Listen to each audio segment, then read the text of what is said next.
Hello everyone, I'm Ayushi. So I'll briefly begin with one aspect for each stage of the examination which has stood out to me. This has been a long journey for me as well. I took 4 years to clear this exam. So for prelims, I really want to underline that it is not just studying alone.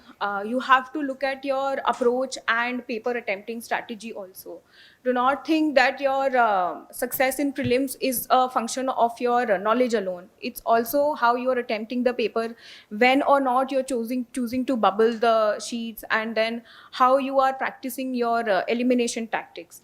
Then for me, mains is the stage I was repeatedly getting stuck at. I failed two mains.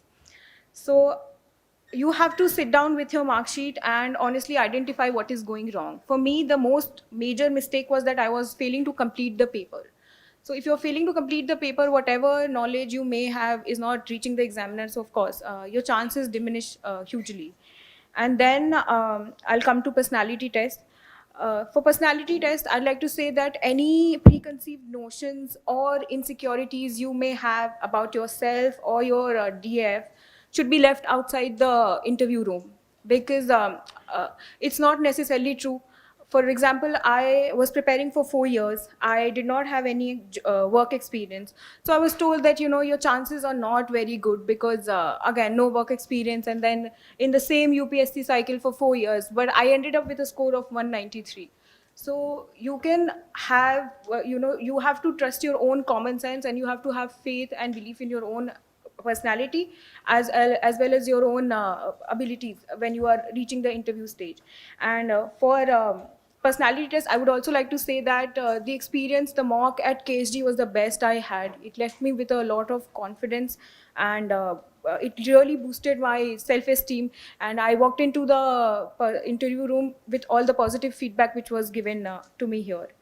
And I would like to close with some general life advice, because I think a lot of you are young people here.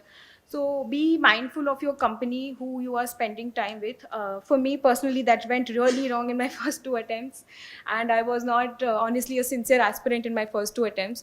So you have to look at that. Secondly is that you have to keep your enthusiasm, especially in 3+ attempts. Not just your own self, but people around you will begin to question your decision, whether it was right to give time and energy to a single exam for so long. But you have to keep your enthusiasm. For me, a lot of things were going on. My personality test was on 27th. My own brother was getting married on 13th. And then I had to write state exams and all. But you have to keep your enthusiasm and focus on your goal, what you have wanted. And your own motivation and desire will come into play there. And the last advice I'd like to give is that you have to trust your common sense. There is as much misguidance about the exam as there is guidance in the area we live in. So you have to trust your common sense, and you have to understand your own self and then devise a strategy according to that. Thank you.